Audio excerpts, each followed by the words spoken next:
காயத்ரி மந்திரம் நம்ம ஜெபிக்கிறதுக்கு முன்னாடி நம்ம உடம்ப பற்றி சுத்தம் பண்ணிக்கணும். காமம், குரோதம், ஆகோரசம், நீ மற்றவா நல்லா இருக்கணும்னு நினைக்கணும். உடம்ப சுத்தமாக்கிக்கிட்டு காயத்ரி ஜபத்தை பண்ணினாதான் நமக்கு அம்பாள் பிரசித்தமாக வந்து நிற்பா.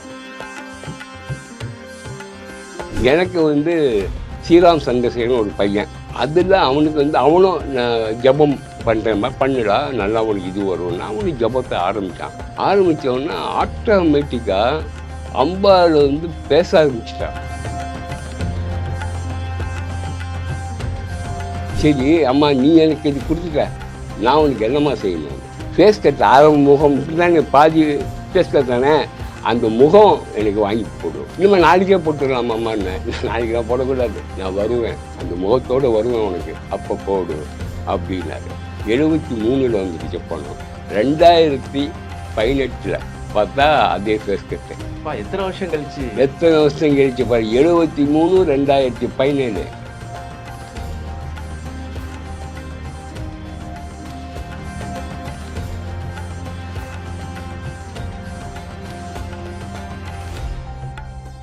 தி டிவைன் தமிழ் நேயர்களுக்கு வணக்கம். நான் விஜயரிகர் சுதன். இன்னைக்கு நம்ம கூட இருக்கிறது யாருன்னு பார்த்தீங்கன்னா காயத்ரி உபாசகர் சந்திரசேகர் அவர்கள் தான் இருக்காங்க. வணக்கம் ஐயா. வணக்கம். எப்படி இருக்கீங்க? நல்லா இருக்கேன். முதலில் என்னை இங்கே வரவழைத்து பேச வைத்ததுக்கு டிவைன் டிவிக்கு என்னுடைய மனமார்ந்த ஆசீர்வாதத்தையும் அன்பையும் தெரிவித்துக் கொள்கிறேன். ஓகே. காயத்ரி அப்படிங்கிற அந்த தெய்வத்தை நீங்கள் பல ஆண்டுகளாக உபாசிச்சுக்கிட்டு வரீங்க. அப்படி இருக்கும்போது யார் இந்த காயத்ரி அப்படிங்கிற கேள்வி தான். ஏன்னா காயத்ரி, புவனேஸ்வரி இது மாதிரியான பேர்கள்னா அம்பாள் அப்படின்னு சொல்லிடுவாங்க. ஆனால் எனக்கு இன்னைக்கு நீங்கள் புகைப்படம் காட்டும்போது எனக்கு காயத்ரிக்கு பஞ்சமுகம் இருக்கா அப்படிங்கிறது எனக்கே இன்னைக்கு தான் தெரியுது. யார் இந்த காயத்ரி? அதாவது உலகத்தில் ஒவ்வொரு கடவுளும் படித்தார் இல்லையா? புவனேஸ்வரி ஒன்று, சரஸ்வதி ஒன்று, லக்ஷ்மி ஒன்று, முருகர் ஒன்று, பிள்ளையார் ஒன்று, அது மாதிரி இருக்கிற பட்சத்தில் வேதத்துக்கு யார்? வேதம்னு ஒன்று. வேதம்னா அது எப்படி நம்ம வரணும், எப்படி அடிப்படை, எப்படி சாமிகளுக்கெல்லாம் நம்ம எப்படி மரியாதை பண்ணணும். ஸோ அதை கடவுள் சிவன், பிரம்மா, விஷ்ணுவெல்லாம் அவங்கெல்லாம் சேர்ந்து அது மேலே உள்ள ரூபம், தாய் ரூபமாக காயத்ரி அம்பாளை ஸ்தாபித்து வந்தார்கள். இப்போ இந்த காயத்ரி உபாசகரா எப்போ ஆனீங்க? உங்களை எப்படி காயத்ரி தேர்ந்தெடுத்தாங்க? எனக்கு எப்படி காயத்ரினா, மகாபெரிவார் இருக்கார் இல்லையா? காஞ்சி காமகோடி பீடாதிபதி சங்கராச்சாரியார் மகாபெரிவார். அவர் 1967 சுப்பையா என்னும் மெமோரியல் ஸ்கூலில் கேம்ப் போட்டிருந்தார். அப்போ நான் எனக்கு ஒரு 6 வயசு 8 வயசுக்குள்ளே இருக்கும். நான் அங்கே நான் அங்கே தான் படித்தேன். அந்த ஸ்கூலில் தான் படித்தேங்க. எங்களுக்கு லீவ் விட்டுச்சு. சாமிகள் வராருப்பா அப்படின்னு, குழந்தைங்கெல்லாம் வாங்க சாமிகளை பாருங்க அப்படின்னு ஜென்ரலாக சொன்னான். நான் என்ன செஞ்சேன்னா, எனக்கு ஆசை சாமிகளை பார்க்கணும், போகணும், யார் சாமிங்கிறாரு, யார், என்ன, எப்படி இருப்பார், என்ன அப்படின்னு பார்க்கணுன்னு நினச்சேன். அவர்கிட்ட நான் போனேன். போனப்போ எல்லாம் வருஷத்துக்கு க்யூவில் தான் நின்னோம். நானும் அந்த க்யூவில் நின்னேன். இருந்தப்போ நான் சின்ன பெண்ணாவிட என்னை அப்படி பார்த்தார். பார்த்தோன்னா, உன் பேர் என்னன்னு கேட்டார். நான் சந்திரசேகர்னு. என் பேர் கேட்கல, அவர் பேர் தான். சும்மா கிண்டல் சிரிச்சுட்டே கேட்டார். இல்லை நான் சந்திரசேகர். ஆமாம், உனக்கு ஏன் சந்திரசேகர், ஏன் அந்த பேர் வச்சுருக்கா உனக்கு தெரியுமா? அம்மா அப்பா சொல்லுவா, நான் மகா சிவராத்திரி அன்னைக்கு பிறந்தேன், அதனால தான் எனக்கு சந்திரசேகர்னு பேர் வச்சிருக்கா. ஓ, மகா சிவராத்திரி பிறந்தியோ, அதெல்லாம் சிவன். ஓ நல்லா இருக்குது, சரி உனக்கு பூனல் போட்டாச்சோ அப்படின்னு. எனக்கு பூனல் போடல பெரியவா, ஆனால் பூனல் போடணுன்னு எனக்கு ஆசை. இந்த காயத்ரி ஜபம் பண்ணணும்லாம் எனக்கு ஒரு ஆசை. ஆனால் யாரும் சொல்லித்தர மாட்டேங்கிறா போனார். காயத்ரி ஜபம்லாம் சாதாரண டக்குன்னு சொல்லிட முடியாதுப்பா. அதுக்கு ப்ரொசீஜர்னு ஒன்று இருக்குது. அந்த ப்ரொசீஜரை நம்ம ஃபாலோ பண்ணி ஒன்றுக்கும் ஒவ்வொரு ப்ரொசீஜர் இருக்கும் இல்லையா? அதுக்கு அந்த ப்ரொசீஜர்னு இருக்குது. அப்போ வரப்போ உனக்கு டெஃபினட்டாக வரும் காயத்ரியும். சரி பூனல் போட்டால் நீ என்ன பண்ணுவேன்னா, நான் காயத்ரி ஜபம் பண்ணுவேன்னு. அப்படியா? அதை விடாமல் செய்யாமல் விடாமல் செய்வோம், உங்களோட ஆசீர்வாதம் எனக்கு வேணும் அப்படின்னேன். சரி, நீ வந்து பண்ணுவ, போயிட்டு நான் போய் வந்துட்டேன் நான். அடுத்த நாளைக்கு காத்தாத போனோம். அப்போ என்னன்னா, அவரை பார்த்து யானை இருக்குது பார்த்தீங்களா, சங்கரான்னு கத்தும். அதெல்லாம் சின்ன பையன் அப்போ, என்னடாப்பா யானை எப்படி கத்துது, எப்படி இருக்கு என்னன்னு ஒரு இதுவாக இருந்தது. அதுக்கப்புறம் வந்து சரி, நீ வந்து வேற என்ன உனக்கு ஆசை அப்படின்னா, எனக்கு வேற ஒன்றும் இது இல்லை, காயத்ரி ஜபம் தான் பண்ணணும் அப்படின்னு. சரி, இப்படி சொல்லிட்டு போயாச்சு. போயிட்டு வந்து 67 ஆச்சு. அப்புறம் பூனல் போட்டான் எனக்கு. உடனே பூனல் போட்டால் நானும் ஜபம் பண்ணேன். 75 இது 76ல் எஸ்எல்சி முடிச்சுட்டு சென்னைக்கு வந்தேன். சென்னை வரப்போ இந்த காஞ்சிபுரத்துக்கிட்ட அவள் இருப்பாருன்னு எல்லாம் சொன்னாங்க. மகாபெரிவான எனக்கு சென்னையில் அங்கே தான் இருக்கு. எனக்கு அது வந்து நான் மெட்ராஸுக்கே வந்தது கிடையாது, புதுசு. சரி, பக்கத்தில் நான் திருச்சியில் தான் இருந்தேன். தெருன்னா இந்த தில்லைகர் மாதிரி, தில்லை நகர், ஸ்ரீரங்கம் அந்த மாதிரி கிட்டக்க இருக்கும் அப்படின்னு நினச்சிக்கிட்டு, சரி நம்ம அவரே பார்க்கலாம் அப்படின்னு பார்த்துட்டு அவரை பார்க்க முடியல. எனக்கு மன வருஷம், என்னடாப்பா இவ்வளவு நாளாக நம்ம வந்து பார்க்கணும் 10-12 வருஷம் ஆகி போச்சே, பெரியவாளை பார்க்கலேன்னொன்னே கனவுல டக்குன்னு வந்தார். நீ ஏன் ரொம்ப வருத்தப்படுற, நீ ஜபம் பண்ணிக்கிட்டே இரு, விடாத அப்படின்னா ஜபம். அதுக்கு ஜபம் ஆரம்பிச்சு கனவுல வந்து சொன்னார், இதை சொன்ன ஜபம் பண்ணு கனவுல வந்து பண்ணு விடாத அப்படின்னார். அன்னிலேருந்து இன்னைக்கு வரைக்கும் ஜபம் பண்ணிக்கிட்டே இருந்தேன். அப்போ வந்து எனக்கு வந்து ஸ்ரீராம் சந்திரசேகரன் ஒரு பையன், அவன் என்ன இது பண்ணுவான்னா, ஜாதகத்தில் முதல்லலாம் அவனுக்கு நம்பிக்கை கிடையாது. அதுக்கப்புறம் என் ஒய்ஃபு வந்து வைகுண்ட ஏகாதசி அன்னைக்கு இது ஆகிட்டாங்க. அதில் அவனுக்கு வந்து அவனும் ஜபம் பண்ணுற மாதிரி பண்ணுடா, நல்லா அவனுக்கு இது வரும்னா அவனுக்கு ஜபத்தை ஆரம்பித்தோன்னா ஆட்டோமேட்டிக்காக அம்பாள் வந்து பேச ஆரம்பிச்சிட்டான். அம்பாள் பேசும் அவனோட. அவன் என்ன மனசில் இருக்குன்னு என்ன மனசில் இருக்குன்னு தோணும். அதனால் வந்து அவன் பேச ஆரம்பித்தான். நானும் வந்து அப்படியே ஜபத்தை ஒரு 4 கோடியோ நான் என்னதில்லை, எல்லாம் கோடிக்கணக்கான இருக்கும். இதெல்லாம் கிடைக்கே கிடையாது. எந்த வருஷத்தில் ஆரம்பிச்சது அது? நான் வந்து 1900 பூனல் போட்டேன், 1967. அப்போ ஆரம்பிச்சிரு ஜபத்தை. இப்போ வரைக்கும் ஜபம் பண்ணிட்டு இருக்கேன். அப்புறம் அவர் மகாபிரிவா வந்து உலகம் நல்லா இருக்கணும், சுபீட்சமாக இருக்கணும், சண்டை சச்சரவு வியாதியெல்லாம் இருக்கக்கூடாது, நீ காயத்ரி ஹோமம் பண்ணு அப்படின்னு.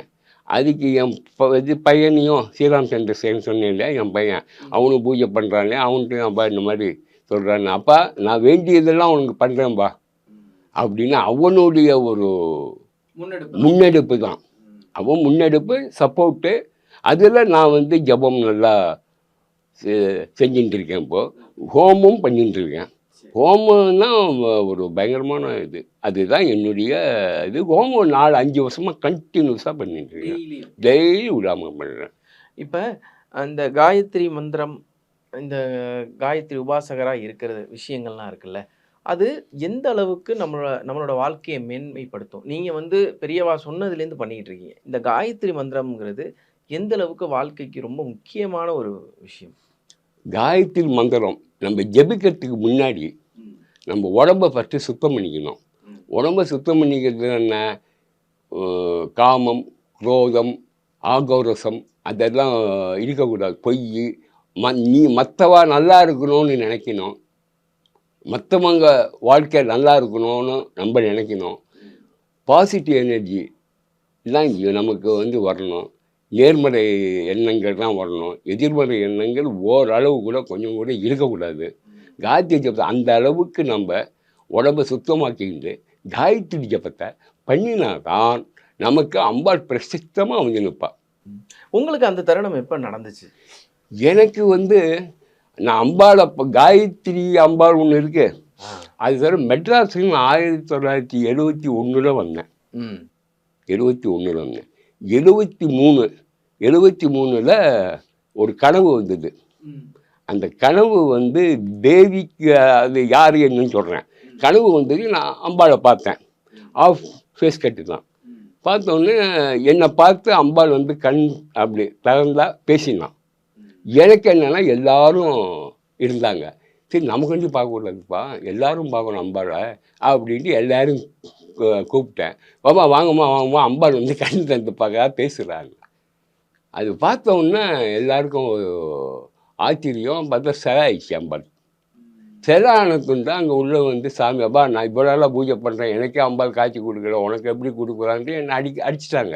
ஓ அடி அடின்னு நான் இந்த சொப்பனத்தில் ம் அடி வாங்கிட்டேன். வாங்கி என்னடாப்பா அடிக்கிறாரு, ஆனால் வழி இல்லை. ம் அப்புறம் நான் வந்து எல்லாரையும் அடிச்சுட்டு போனோடனே அந்த பக்கம் போய் அப்பா நான் ஒரு நிமிஷம் கதவை வந்து சாத்திடு, நான் திருப்பி அம்பாளோட பேசணும்னு. சரி பார்க்கலான்ட்டு ஒருத்தர் இல்லைப்பா சொல்லுப்பா பொய் சொல்ல மாட்டேன், சின்ன பையன்லாம் பொய் சொல்ல மாட்டான்ட்டு கதவை சாத்தினேன். ஏம்மா இவ்வளோ அடி என்னை அடிச்சிருக்க, ஆனால் தாங்கக்கூடிய சக்தி எனக்கு வந்து நீ தந்திருக்க தாயே, நான் நீ யாருன்னு எனக்கு வந்து தெரியாது. ஆமாம் என்னடாப்பா எந்த சாமின்னு எனக்கு தெரியல, மேலே பாருன்னு திருவேற்காடு அம்மன் மாரியம்மன். திருவேற்காடு அம்மன் வந்தோடனே என்னடப்பா திருவேற்காடுனா எங்கே இருக்குமான்னு, காடு வெட்டின்னு ஆவடி போடுற ரூட்லேயும் போகலாம் அப்படின்னு. எனக்கு ஆடு வெட்டி ஆவடின்னு எனக்கு ஒன்றுமே தெரியாது. என்னடாப்பா இந்த மாதிரி இருக்குது, உனக்கு என்ன வேணும் கேளுன்னது. எனக்கு ஒன்றும் வேணாமா, எல்லோரும் நல்லா இருக்கணும், அதுதான் எனக்கு வேணும். இல்லை நான் ஒன்று சொல்கிறேன், நீ நினச்சது தான் நல்லா நடக்கும், கவலைப்படாத அம்பாள் வந்து அந்த மாதிரி சொன்னான். சரி அம்மா நீ எனக்கு இது கொடுத்துட்ட, நான் உனக்கு என்னம்மா செய்யணும்னு. எனக்கு ஃபேஸ் கட் ஆரம்ப முகம் இப்படி தானே பாதி ஃபேஸ் கட் தானே, அந்த முகம் எனக்கு வாங்கி போடு. இனிமேல் நாளைக்கே போட்டுடலாமாம்மான்னு. நாளைக்கெலாம் போடக்கூடாது, நான் வருவேன், அந்த முகத்தோடு வருவேன் உனக்கு, அப்போ போடு அப்படின்னாரு.